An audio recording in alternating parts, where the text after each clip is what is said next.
So what is going on, everybody? Today we're going to be talking about the Division 2, and I like to call this show What is Going On with the Division 2. It's going to be a new show on this channel weekly. I started this show about, I want to say, a month ago on the other channel. We did about 3 different shows, and then I realized, you know what, this might actually be a really good show to move over to the main channel, and I think a lot of you guys will actually enjoy this, because what we'll be doing is we'll talk about any in-game current events.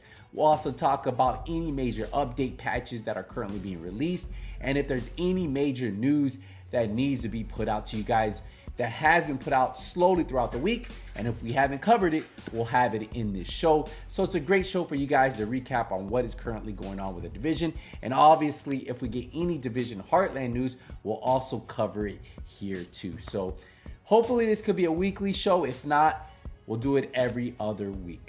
So before we get into it, we do want to say a quick thank you to the sponsor of this video, who is Control Freak, one of my partners. And if you guys haven't heard, look what I have in my hands right here. It's an all black PS5 controller, but look at this. These are the new Galaxy Control Freak grips. They just released. Yes, these Control Freaks just released, and you guys might remember I was actually playing with the white ones, right? I had the white ones on this one, but this one looks good on the white controller, but didn't look too good on the black controller, but they just released them. If you guys want, in the description, I'll put a link to it, and I'll also give you my discount code SKILLZ so you guys can get 10% off your order.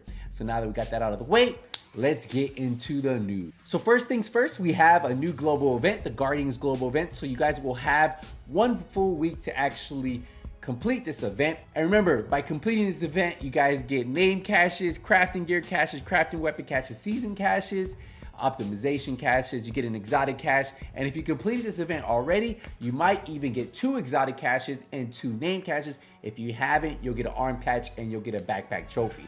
So that's just the difference for a lot of you players who've already completed this, or for some of you guys who haven't. So you guys actually have 1 full week to complete this, and then remember, you also gain stars from completing different objectives. So do those challenges. That way you can use that at the global event vendor. And what you can do there is get more name caches, crafting caches, or even exotic caches.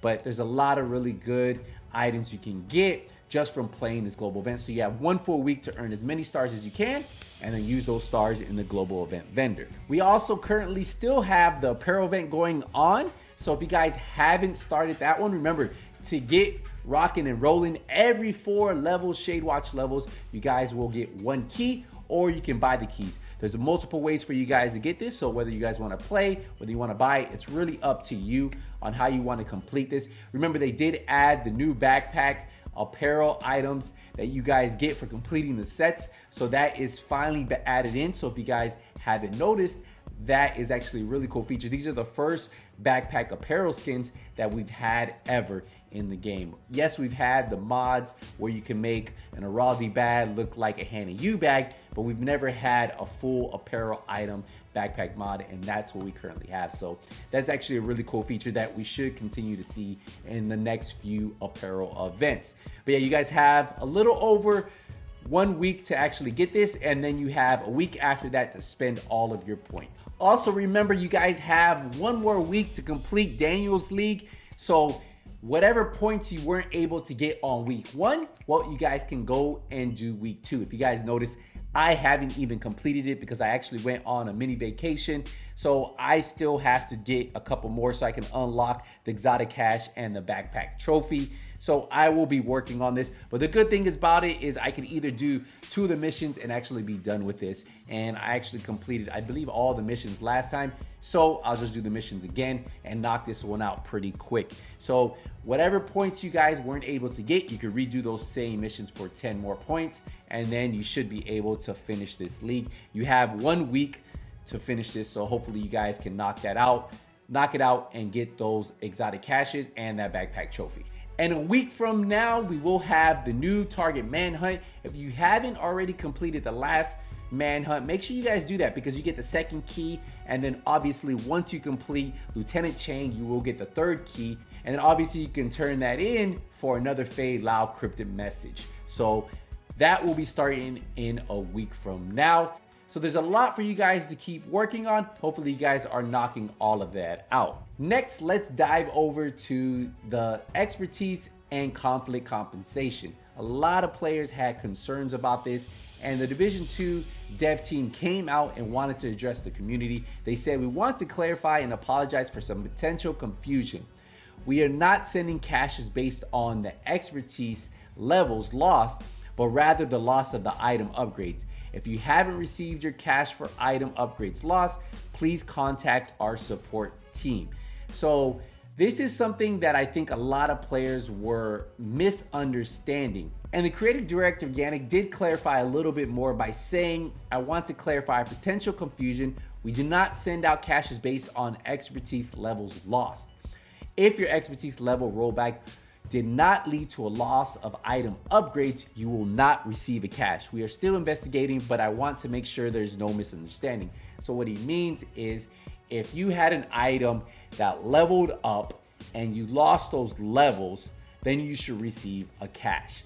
But if you did not lose those item levels on those specific items, well, you will not receive a cache, right? So that's the only way you're getting a cache. If those item upgrades lost levels and you meet the criteria, you should get caches back. It's not based if you're expertise level 10 and you went down to 5, because I was expertise, I want to say 7, and I went back to 5 and I didn't receive any caches. But most, I want to say all my items that were upgraded, I didn't lose those. So all the items that are proficient, they were still proficient. So that's just something for you guys to keep in mind with that whole situation. And hopefully, if you guys did lose item upgrades, you did receive those caches. I recommend contacting Ubisoft support for more guidance, or even tweeting out to the dev team themselves on Twitter and see what they can do. But obviously, that is up to them and what they have decided. Now, another big issue that came up was the Heartbreaker nerf. I know a lot of people were upset with it. I want to say the set was very, very powerful. Even at higher armor, you could have 1.7 million armor and still hit like a tank.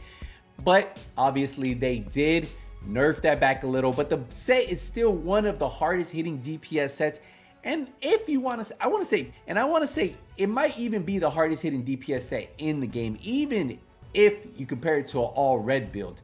Now at 1.1 million armor, the Heartbreaker with the Kingbreaker, I was critting at 1 million without any momentum stacks. Now imagine if I had a 30 stack, that just gets more impressive. And this set is still very good. Not only do you hit really hard, but the fact that if you could build 100% stack, you can have 100% of that armor. So you can sit almost at 2 million armor hitting for 1 million crits, which is unheard of for any set in the Division 2 at the moment. So it's still one of the most powerful sets right now. And I'm still enjoying it even after the nerf to the Heartbreaker set. So that's just my thoughts on that. I don't know what you have. Have you guys played with it after? I want to know in the comment section. What do you guys think about the Heartbreaker nerf after playing with it for almost it's been a week since the nerf? What do you guys think?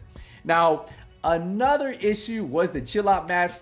They've taken it out. It's come back. I don't even think it's going to be taken out, because every time they try to take it out, they drop another update. It's back in the loot pool. Confirm people getting it in Countdown. I got it in Countdown. Confirm people getting it in the Summit. I confirm people getting it in the open world. It's just dropping everywhere. And it seems like every time they say they're going to remove it, it's back in the loot pool. And at this point, I just think, why not leave it in the loot pool? It's been out here long enough. There's just no point anymore. What's the point of even trying to keep it out?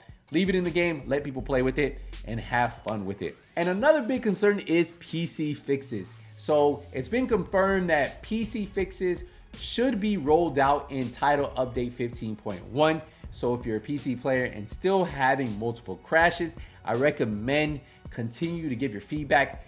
Tell them what's causing the crash when you crash. If you're loading into the Summit, if you're going into your menu, please give them as much detail as possible. That way they can continue to look into it. So when they do roll out, all of you guys will have that update, and hopefully you guys can enjoy the game. I'm telling you, I'm on PlayStation 5 and I've been having a blast.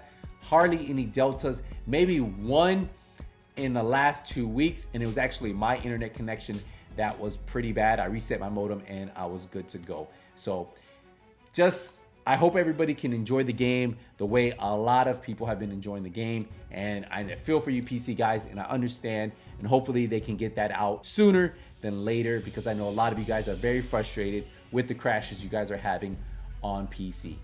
And it looks like that's all we have this week for what's going on with the Division 2. If you guys have any input on this show, let me know in the comments.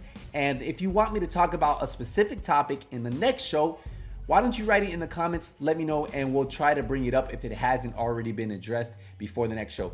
I would like to have this every Monday night or Monday afternoon for some of you guys, and that way everybody can have a chance of watching this live. Hopefully you guys are excited for the future. I think Division 2 has a lot of things planned. As long as they can get everything sorted out, we should have a big year for the remainder of the year. And rumors say Division Heartland is coming. So we're gonna wrap it up here, guys. I appreciate the support, appreciate the love. I will see you guys in the next What is Going On with the Division. Hey, Nothing But Skills out. Take it easy, everybody.